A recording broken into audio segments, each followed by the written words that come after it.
Welcome to the Great Detectives of Old Time Radio. From Boise, Idaho, this is your host, Adam Graham. If you have a comment, email it to me, box13 at greatdetectives.net. Follow us on Twitter at Radio Detectives and become one of our friends on Facebook, facebook.com/Radio Detectives. Our listener support campaign continues. You can become one of our one-time supporters at support.greatdetectives.net by using the Zelle app to send a box 13 at greatdetectives.net or by mail to Adam Graham, P.O. Box 15913, Boise, Idaho 83715. But today, our focus is on Patreon support. You can become one of our Patreon supporters for as little as $2 per month at patreon.greatdetectives.net. Supporting the program in this way really does help us be able to have regular income. We can plan around all year round. And Patreon supporters will receive a newsletter from me every month. In addition, they get to vote on things such as what our summer series will be. And if we hit $2,000 per month in Patreon pledges, we will actually forego future listener support campaigns. Full list of available benefits at patreon.greatdetectives.net. All right, well, now it's time for us to continue our Listener's Choice Countdown. And we have our second series that was tied for number 6, and this one is Box 13. And since we're going to be revisiting that soon, I chose an episode from the tail end of its run. We don't know the exact air date, but it originally aired in 1948. The title is Find Me, Find Death.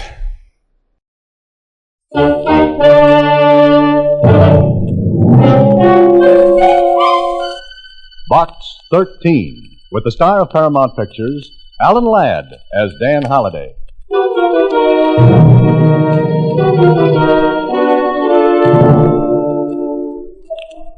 Hello, Susie. Come for Box 13 mail? Uh-huh. Is there any, Connie? Sure, a lot of it. But here's one that's different. Different? How? Well, look at the paper. And it didn't come by mail. It was just put on the counter here. That's funny. I wonder why.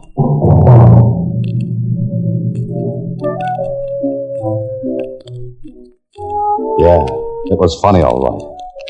That was the letter that said, Box 13. I've been watching your ad appear in the Star Times day after day. You want adventure? Very well, I think I can offer that. I'm going to find out who you are. And when I do, I'm going to kill you within 4 days. That gives you 4 days to find out who I am. If you learn that, you may stop me from killing you.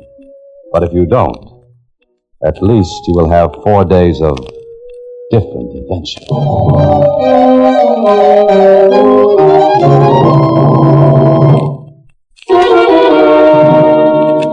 Now back to Box 13 and Dan Holliday's newest adventure, Find Me, Find Death. If you learn that, at least you will have had 4 days of different adventure. Oh, gee, maybe you better go to Lieutenant Kling, Mr. Holliday. Why, Susie? Well, you don't want to be killed, do you? I'll try my best to avoid that ugly possibility. You think it's just a gag, don't you? Well, it could be. And then again... Oh, Susie. What, Mr. Holliday? Know why this letter was delivered to the Star Times by hand rather than through the regular mail? No. So whoever wrote it could see who picked up the mail there. And find out who you are. And you. You worried? I am now. Gee, it could be a psychic killer who wrote it. Psychopathic, Susie. Anyway, I don't think we should take it too seriously.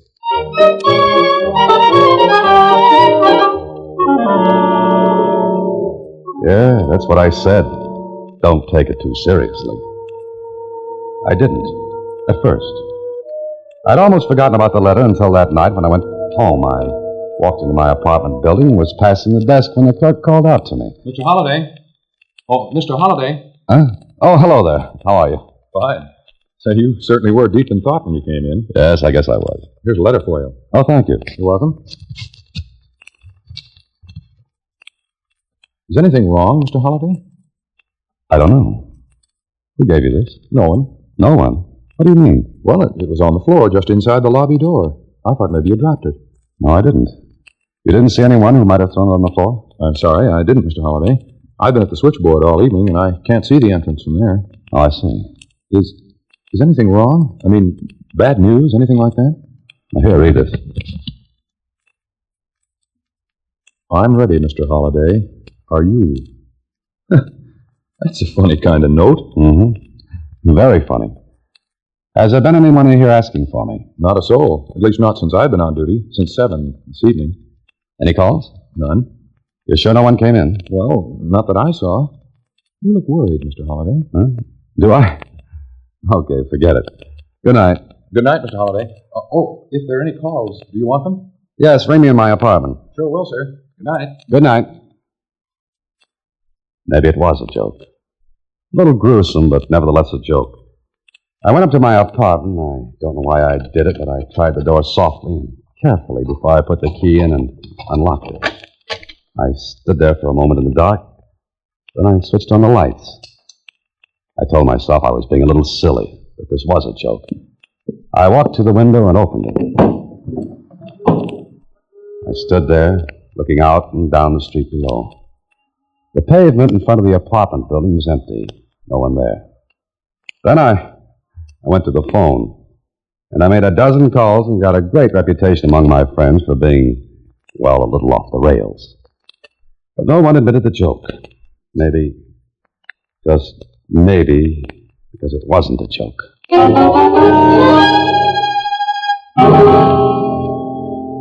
Good morning, Mr. Holliday. Gee, you look as though you haven't slept. You look tired. Oh, I slept, but badly. Did you have couldn't you sleep? Where's the mail, Susie? Oh, right here. Oh, thank you. What's the matter, Mr. Holliday? Oh, nothing, Susie. I'm just getting a little angry, that's all. At me? Oh, no, Susie. Not at you. What is it? Same paper, same handwriting. Huh? What is? This letter. But this time it was sent through the mail. Mr. Holliday, what's wrong? Here, read it. Oh, sure. Dear Mr. Holliday, now I know who you are. You must know it because you got my message last night. But what I didn't tell you in my last letter was that if you go to the police, you won't get 4 days. I'll kill you as soon as you make a move to contact them. Play the game fairly, Mr. Holliday, and you'll have 4 days. Good luck. Let me have that letter, Susie. What are you going to do? Pay a visit. To the police? Oh, but Mr. Holliday... No, not to the police. I'm just going to satisfy myself about something. Will you come in, Mr. Holliday?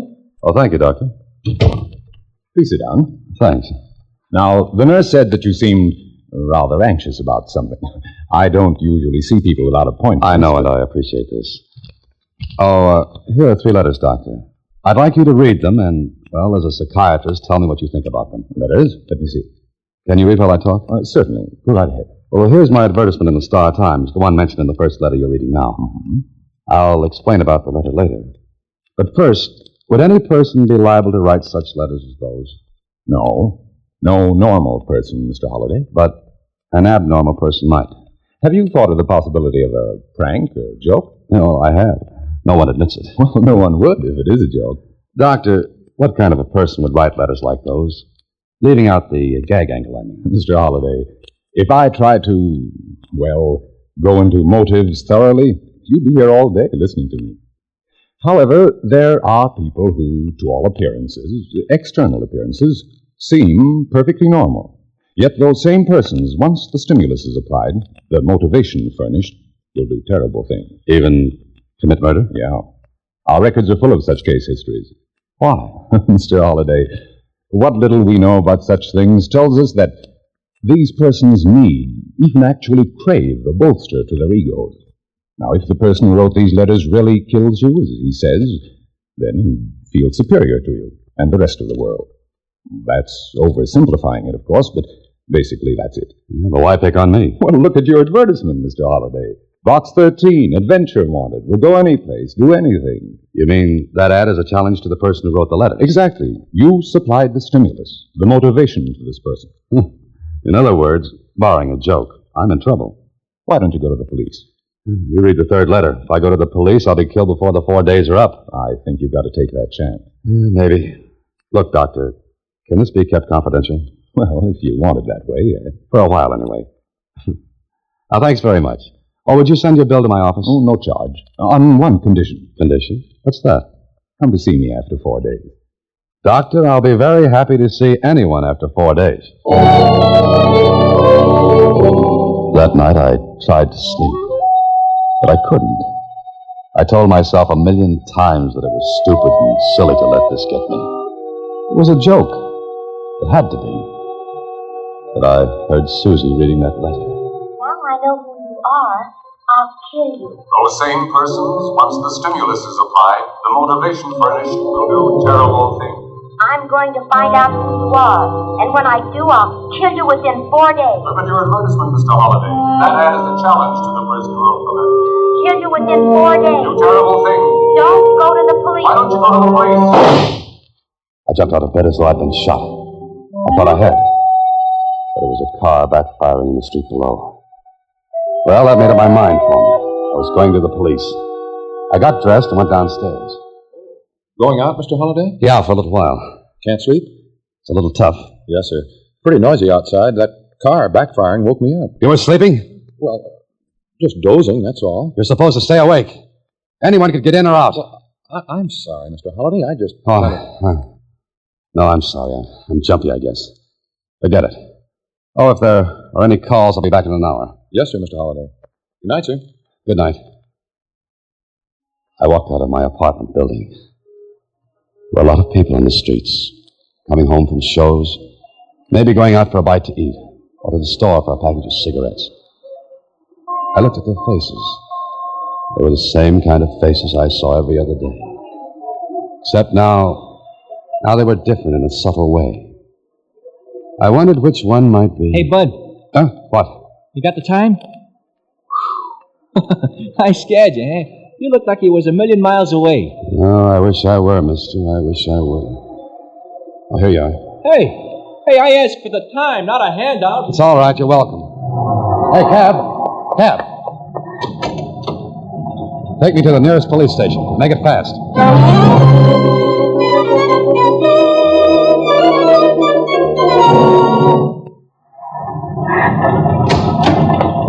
Here you are. Keep the change.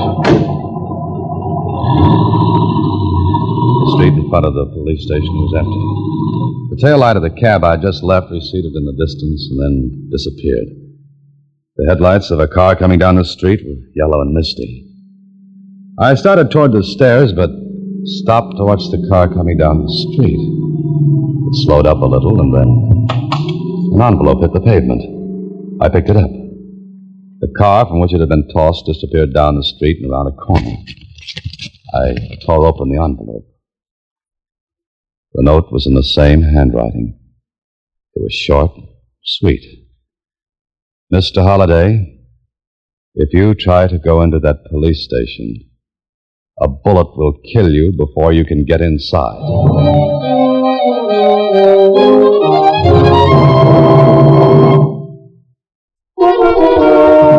And now back to Find Me, Find Death, another Box 13 adventure with Alan Ladd as Dan Holliday. I didn't go into the station. Somehow, I believed that note. Then the next day at the office, Susie and I talked it over. Please, you be careful, won't you, Mr. Holliday? Careful? Yeah, sure. But how? Look, Susie knows where I live. He knows every move I make. But I haven't got the slightest clue as to who he or she is. You've got to find out. Yes, I know, but how? I'm no Superman, Susie. I've only got 2 more days. Maybe if you left town, Mr. Holliday. Oh, that wouldn't do any good. He'd be sure to follow. He'd be... What's the matter? Did you think of something? No, you did. I did. Yes, you. Susie, leave town. That's the answer. But you just said he'd follow you. If it's not a joke, he will. Now, wait. Let's think this out. By train? No. Too many people to check on the train. I'd never be able to narrow the choice down. Go by bus, Mr. Holliday. Bus, that's it, Susie, bus. Not a big one. One of those small lines that make only about a 300 or 400 mile run. How many people can get on one of those? Maybe 20 or 30 at one time. Sure, 20 or 30. And I've got an idea. Come on to the station with me, Susie. Me? What for? You'll see. Hand me that small bag. Oh, you gonna pack? No, the bag will be just a prop. Now, come on, let's go.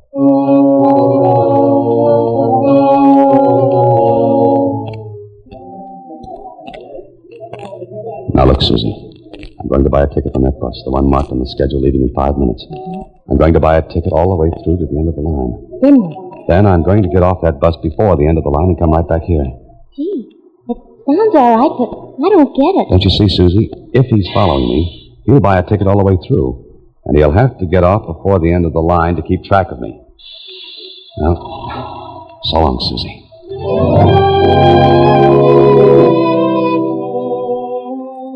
I took a good look at my fellow passengers on the bus. It wasn't crowded. There were only 10 beside me. I wondered which of the 10, if any, was the person who was after me. Then... Oh, excuse me. Oh, yes. Would you do me a favor, please? Oh, if I can, sure. What is it? This is my little boy, Harold. All the seats next to the windows are taken. He likes to look out. I wondered if you'd mind if he just... Oh, certainly not. Here you are, Sonny. Climb in. Oh, thank you. Harold, be careful of your lollipop now. Don't get it all over the nice man. Like to ride, Sonny? Hey, it's pretty out there, isn't it? Kid don't talk much, does he? Oh, no, not much. Going all the way? Yes, all the way. And you? Mm-hmm. All the way. You want one of these books to read? Help pass the time? Oh, thank you. No, it's nothing. Here's a good murder mystery. You like murders? Nothing like 'em. Most of the murderers in them books are sure dumb. Now, if I was going to kill somebody, nobody'd even know I was going to do it. I bet I could kill somebody and get away with it. That is, if I wanted to kill somebody. And do you? Sometimes I do, mister. Sometimes I do. Well, I'll let you do your reading. Harold, you can come with me now. And thanks for your kindness, mister. There's a seat next to the window up front now. Harold, where's your lollipop? Oh, here you are. This is it. Oh, thank you. Where was it? Oh, I just ran my fingers through my hair, and there it was. Oh, thank you. Come on, Harold. The rest of the passengers sat silently and quietly in their seats. Some reading, some just staring out of the window. Then I saw one man who was just looking at me with a little smile on his face. The smile widened, and I smiled back. He came over to me. Mind if I sit down? No, not at all. Thanks. You meet all kinds of people on a bus. That's why I like to ride on them. Oh, you make a habit of it? Well, I guess you could say I do. How about you? Well, I don't ride buses as a rule. I see. You on a business trip? Well, I guess you could say I am. Salesman? No, I'm a writer. What? A writer?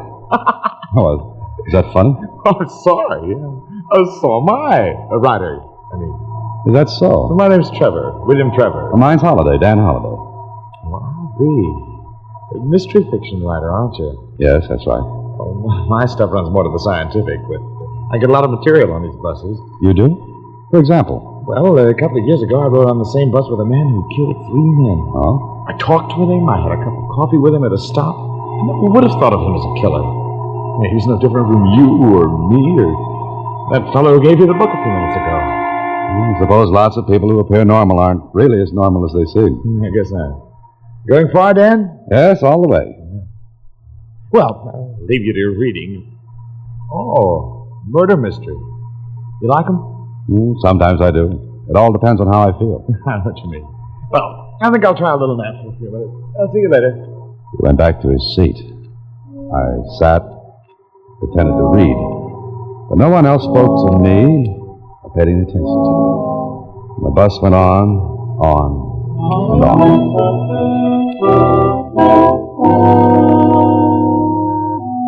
The bus made its first stop after an hour's ride. I got off, as did the rest of the passengers. Everyone took a stretch, and then... What? All aboard, please. All aboard. I ducked behind a post and waited. Waited until the bus pulled out. I looked around. I was just going to board a return bus. Hey, Dan! I thought you were going all the way. Oh, I changed my mind, Mr. Trevor. Oh. I thought you were going all the way. Did I say that? I don't think so. I may have imagined it. That could be. I know I didn't say it. Look, this is the stub of my ticket. It's punched as far as this stop. He was right. His ticket was punched only as far as the stop. I looked at him. He must have seen the expression on my face because... Hey, don't you feel well? Yes, I'm all right. Why? You got a kind of funny look on your face, as though you expected something to happen that didn't. Or maybe I'm imagining things now. You going back to the city? Yeah, sure. Come on, there's a return bus. Looks like we'll be able to get a seat.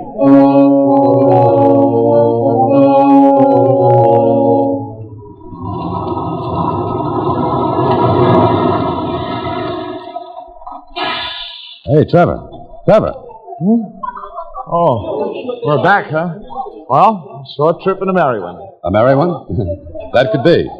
Say, I wonder if you'd come to my place some evening for a chit-chat. My wife would love to meet somebody who's successful with his writing. What's the matter with you? Oh, I'm afraid I'm not the picture of the successful writer. I've had a lot of disappointment. Oh, I see. Well, I'll be glad to. Could you make it tonight? Well, I don't... Look, we're having some people over. My wife would get a big kick out of having a real live writer. A good one, that is. Oh. Come over to the house. All right. If I find I'm free, I'll be there. Well, hey, here. Here's my name and address. Gee, my wife will get a kick out of this. Here. Now, please, try to make it, will you? Sure, I'll try. Okay, I'll see you later then. And thanks. He got off of the bus ahead of me and walked away. I wondered about a lot of things. Trevor had been the only one of the original passengers who had taken the return bus with me. Yet, his ticket was punched for the first stop. If he'd wanted to keep track of me, he would have bought a ticket all the way through because he couldn't have known I'd get off. I decided to accept his invitation because, well, I had to find out sooner or later. And so that night, I stood on the doorstep outside Trevor's home. Inside, a radio was playing. I could hear people laughing, talking. I rang the doorbell and waited. Hey, Holiday, you did come. Oh, are you surprised? Oh, sure I am. You know how those invitations usually work out and nobody goes anyplace. Come on in and meet the gang. I'll be glad to. Look, old man, if those goons in there start chewing your head off with questions and you get bored, you just give me the high sign and we'll break it off, okay? Mr. Trevor, you have no idea how glad I am to be among people. What do you mean? Oh, nothing. Nothing at all. I just like people, that's all. I see. In here, Holiday. Surprised, Holiday? Your wife. And some guests, huh? I'll turn it off. That's an excellent record. It's used for sound effects and radio, I believe. Open that door. No, not yet. Sit down, Holiday. Trevor, listen to me. You're a fool even to try to get away with this. Oh, I've gotten away with it before. 5 times, to be exact. Now, don't force me to shoot you yet. Sit down. 5 times? Yes. But this one is the most exciting. Sit down, Holiday. That's better. Now, I must say that bus trick of yours was very clever, Holiday. But my trick was a little more so. You actually bought a ticket as far as the first stop. Of course. If you'd gone on, it would have been a simple matter for me to pay the difference in fare. But you are clever. Trevor, listen to me. You're not well. Now, let's stop this nonsense right now. Not well? I'm well, all right. The rest of the world is made up of fools and idiots. But I like you, Holiday. So much so that I'm going to give you a chance. Chance? What kind of a chance? You sit at one end of that long table. I'll sit at the other. Go ahead. Now what? Now, neither of us can reach the other. I have 2 guns here. One for you, and one for me. You're going to give me a gun? Exactly. You ever hear of Russian roulette? I see you have. I'll put 1 bullet in each gun. 1 and only 1. Spin the cylinders on each revolver so that neither of us knows in which chamber the bullet is. Now, the bullet in your gun may be in the chamber under the hammer. Or it may not. The same for mine. Here, catch. Trevor, for the last time, let me out of here. No! You play the game. Point the gun at me, Holiday, as I point mine at you. So, if your bullet is under the hammer, you'll kill me. If mine is under the hammer. Ready? Squeeze the trigger, Holiday, because I'm going to. Trevor, stop it. I'm rather tired, Holiday. This may be the end. When I count 3. 1, 2, 3. We're both lucky. All right, once more. There was one long chance. To my right was the only light in the room, a student lamp on a small table. I waited until Trevor counted to 3, then dived for the lamp. What? It was dark. I heard Trevor move and then... Holiday! Holiday! Stay where you are, Trevor. Don't try to get out the door, Holiday. I know exactly where it is. Now fire. I've got a bullet, too. Have you? You think I'm a fool? You've got a fake in your gun. You try it. Oh, this is more exciting than I ever imagined it would be. Holiday, you may as well take it now, because you'll never get out alive. Go ahead, fire at me. When do you think you'll get the loaded chamber, Trevor? I'm going to kill you. I must kill you. The next chamber's the one, Trevor, and you'd better hit me. I'll wait. I'll wait until I can see you. Will you? Then you'll have to wait until morning. By that time, I'll be missed, and my secretary knows where I've gone. Then they'll come here, Trevor. They'll come here and take you away. No. They'll put you where you'll get better because you're sick, Trevor, very sick. No. Think of it, Trevor. Long nights and days where you can't get out. Long nights and days. They'll come for you, Trevor. They'll come for you in the morning. Holiday? Holiday? Holiday?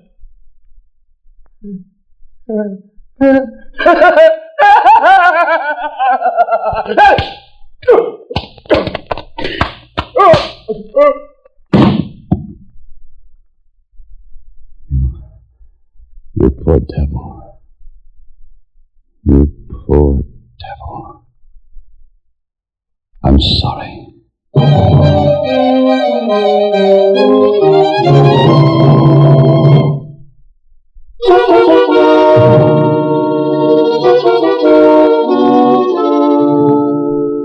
And you were locked up in that dark room with him. Yes, Susie. It wasn't nice. But now he's locked up, where he can't harm anyone or himself. You know what, Mr. Holliday? You need a nice long rest. Oh, say it again, Susie. Say it again. You sure do. Why don't you take a nice bus ride someplace? But... Good night, Susie. Next week, same time, through the courtesy of Paramount Pictures, Alan Ladd stars as Dan Holliday in Box 13. Box 13 is directed by Richard Sandville, with this week's original story by Russell Hughes. Original music is composed and conducted by Rudy Schrager. Part of Susie is played by Sylvia Picker, and production is supervised by Vern Karstensen. Box 13 is a Mayfair production from Hollywood.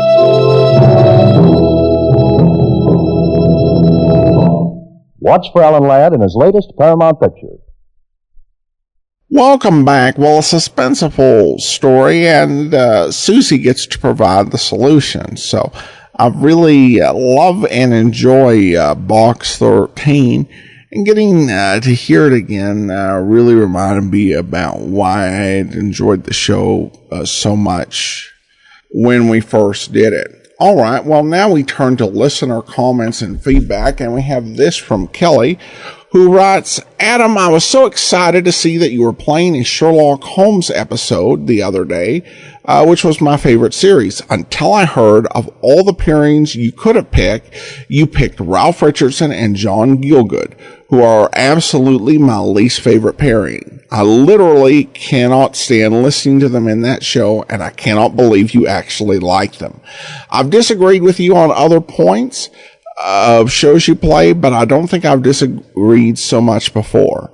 Their film work is worthy of all the acclaim they received, but not in this show. Sorry, but I was so upset that I had to get this off my chest. And it's signed Kelly, a listener since episode 1. Well, Kelly, I'm sorry you didn't enjoy that performance. Hopefully you'll enjoy other things that are to come in our listeners' choice countdown. And then we have a review from Callum on iTunes, and he writes, please put out more episodes featuring John Stanley and Alfred Shirley as Sherlock Holmes and Dr. John Watson. Also release some Halloween-themed Sherlock Holmes episodes. Well, thanks so much for the comment, Callum. We've actually played every Sherlock Holmes episode that was made for old-time radio. Now, we don't have later stuff, but anything that was old-time radio, we already do have it. And that would include any available Halloween episodes. So not much I can do for you there. I do want to go ahead and thank the Patreon supporter today. Thank you so much to Eugene. Eugene's been one of our Patreon supporters since January. And that will do it for now. I do want to, again, encourage you, if you've not already, to take a look at becoming one of our Patreon supporters for as little as $2 or more per month at patreon.greatdetectives.net. And we will be back here tomorrow with Let George Do It. And then next Monday, we start looking at the top 5 in your listener's choice countdown. In the meantime, send your comments to box13 at greatdetectives.net. Follow us on Twitter at Radio Detectives and become one of our friends on Facebook. Facebook.com/Radio Detectives. From Boise, Idaho, this is your host, Adam Graham, signing off.